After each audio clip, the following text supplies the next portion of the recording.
What if the problem isn't how much money you make but what you do with it?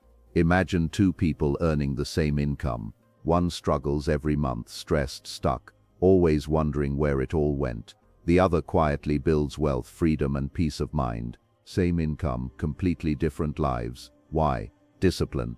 Jim Rohn once said, "Success is nothing more than a few simple disciplines practiced every day," and nowhere is this more true than in how you manage your income. In a world that constantly tells you to spend more, upgrade faster, and live for today, mastering your money requires a different mindset, a powerful, intentional discipline that most people ignore.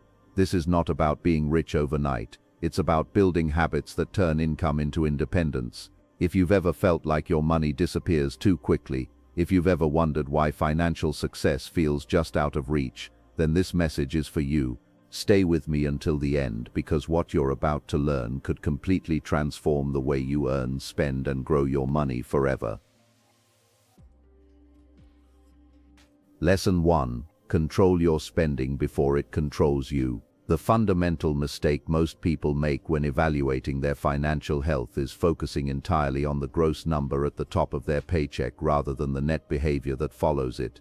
Income, in its rawest form, is merely potential energy. Without the kinetic force of discipline to direct it, that energy dissipates into the ether of consumerism. We live in a culture designed to separate you from your capital as efficiently as possible, utilizing sophisticated psychological triggers and algorithmic advertising to convince you that your current state of existence is perpetually lacking.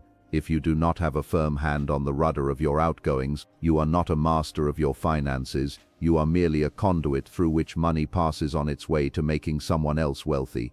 True financial sovereignty begins the moment you realize that your ability to retain money is infinitely more important than your ability to earn it. The phenomenon of lifestyle creep is the silent killer of many high-earning careers.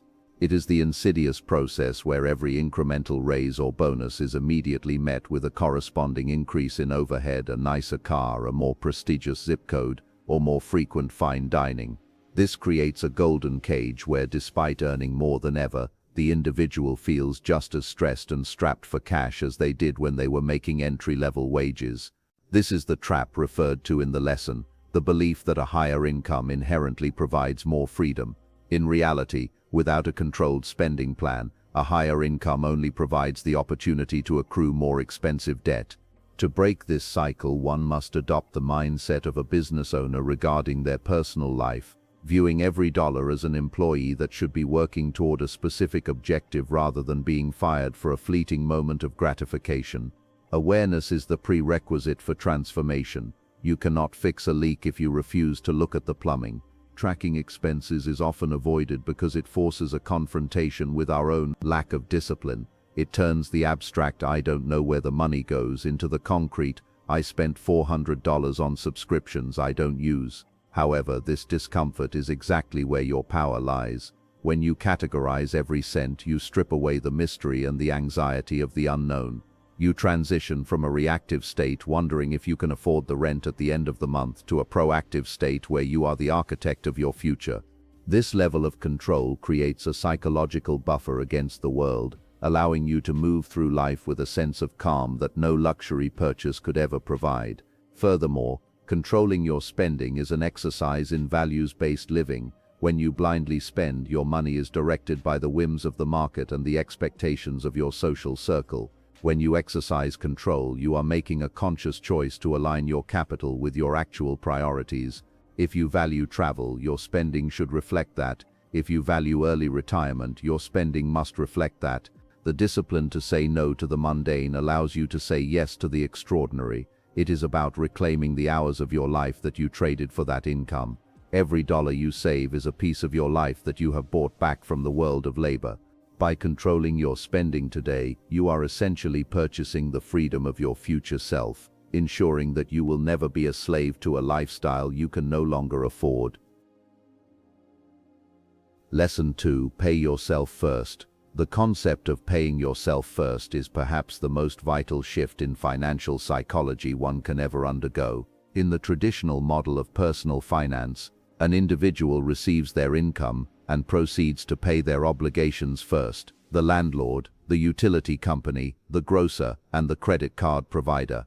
After this gauntlet of expenses, they hope to save whatever remains. The flaw in this logic is that due to Parkinson's law, expenses will almost always rise to meet the income available. There is rarely anything left over. By flipping the script and treating your savings and investments as your primary, non-negotiable bill, you ensure that your future self is not an afterthought. You are declaring that your long-term security is more important than the immediate demands of the consumer economy. This habit acts as a forced constraint that fosters incredible financial creativity.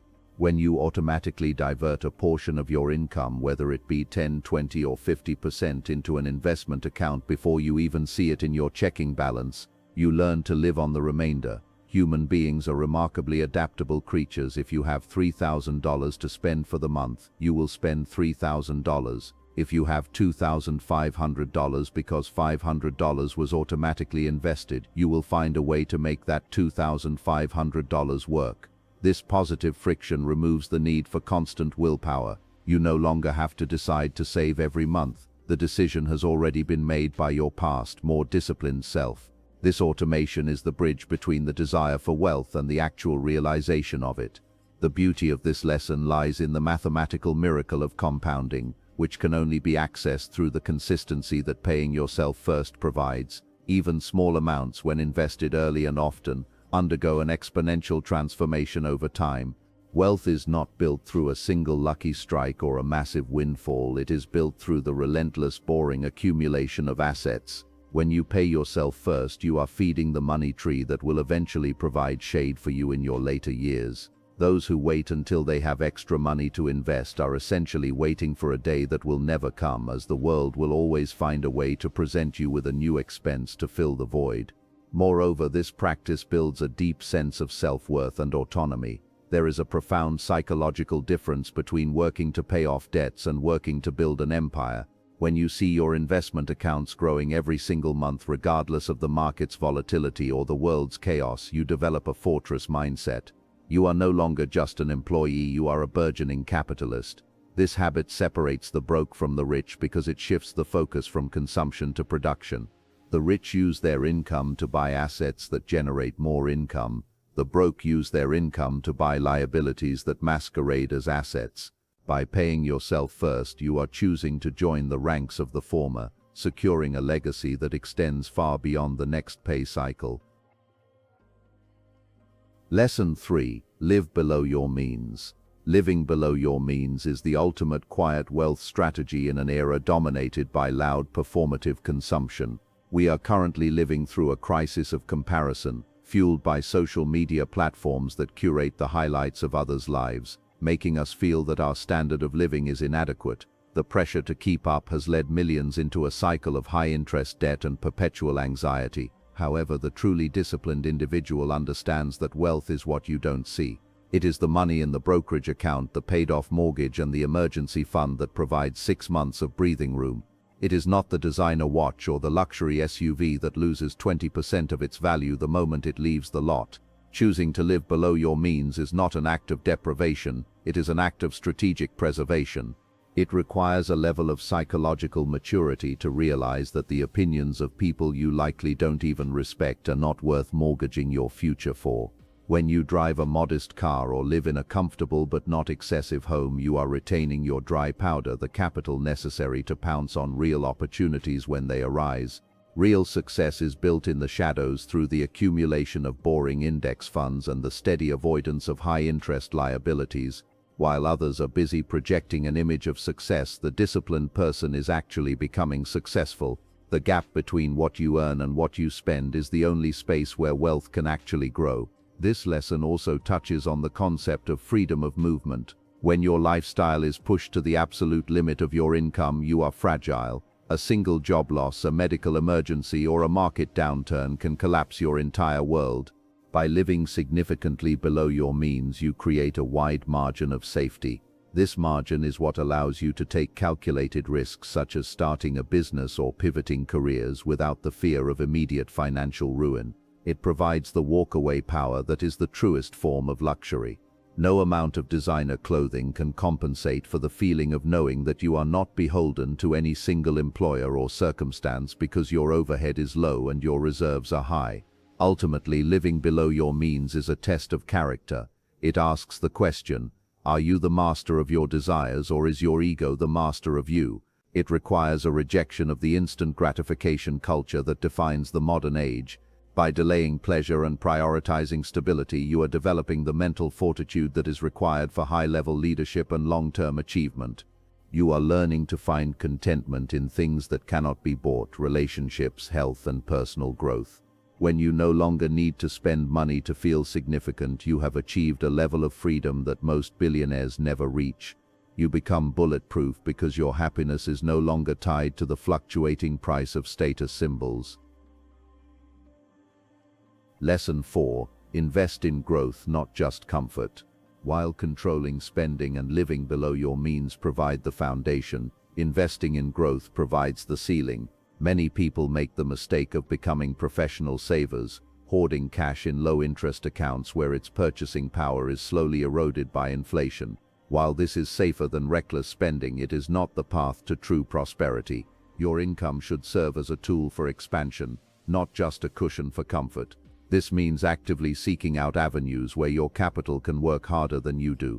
This includes traditional financial markets, but perhaps more importantly, it includes the investment in your own human capital, the skills, connections, and knowledge that make you more valuable to the marketplace.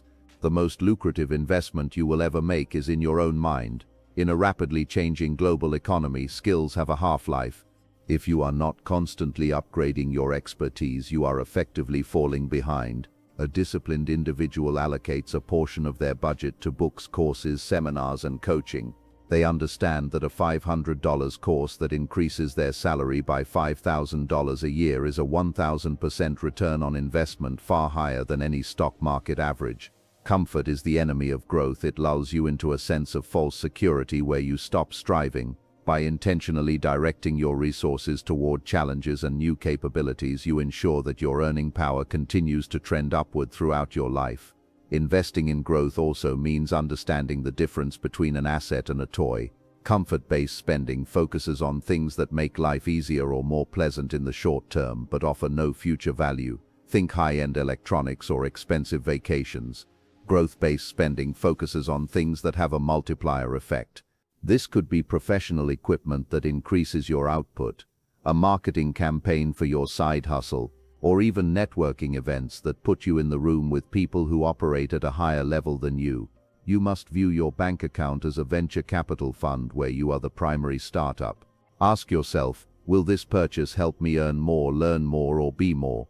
Long-term success is a byproduct of the engine you build. If your income is only supporting your life, you are on a treadmill. If it is expanding your life, you are on a rocket ship.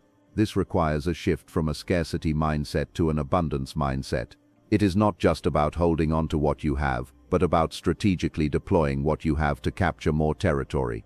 This involves a level of calculated risk. Growth rarely happens in a vacuum of total safety. You must be willing to bet on yourself and your ability to turn an investment into a result. When you prioritize growth over comfort, you are choosing a life of adventure and evolution over a life of stagnant security. Lesson 5. Consistency beats intensity. The world of personal finance is littered with flash-in-the-pan successes, people who go on a financial diet for a month, save a few $1,000s, and then immediately return to their old habits. This is the trap of intensity. Intensity is loud, exhausting, and ultimately unsustainable. It is the equivalent of going to the gym for 12 hours once a year and wondering why you aren't in shape. Wealth, much like physical fitness, is the result of boring, repetitive actions that are performed even when you don't feel like doing them. It is the $200 a month invested for 30 years that creates a millionaire, not the one-time $5,000 lucky trade. Consistency is the secret sauce that turns mediocre plans into extraordinary results. Managing your income is not a project with a completion date. It is a lifelong operating system. You do not finish being disciplined with your money any more than you finish being healthy. This realization is liberating because it removes the pressure to be perfect. You will have months where you overspend and you will make investment mistakes. However, if your baseline behavior is consistent, these outliers will not derail your journey. The goal is to build habits so deeply ingrained that they become part of your identity. When saving and investing are as automatic as brushing your teeth, you have won the game. You are no longer fighting against your nature. You have retrained your nature to serve your goals. Consistency also allows you to benefit from the law of averages. By investing regularly regardless of market conditions, a strategy known as dollar-cost averaging, you remove the need to time the market, a feat that even professional fund managers struggle to achieve. You buy more shares when prices are low and fewer when they are high, naturally optimizing your portfolio over time. This slow and steady approach may not make for an exciting story at a dinner party, but it is the most reliable path to financial independence ever discovered. Intensity looks for the shortcut. Consistency trusts the process. The person who stays in the game the longest usually wins, not the one who runs the fastest for a single lap. Finally, the power of consistency lies in its ability to reduce decision fatigue. When you have a set of daily and monthly disciplines, you don't have to debate with yourself every time you receive a paycheck. The rules are already in place. This mental clarity frees up your cognitive energy to focus on more important things like your career, your family, and your personal growth. Financial management becomes a background process that runs quietly in the soul, providing a foundation of stability upon which you can build a meaningful life. Remember, the get-rich-quick schemes are designed to exploit the desire for intensity. The get-rich-for-sure path is paved with the stones of daily consistency. At the end of the day, success is not determined by how much money passes through your hands, but by how much you keep, grow, and multiply.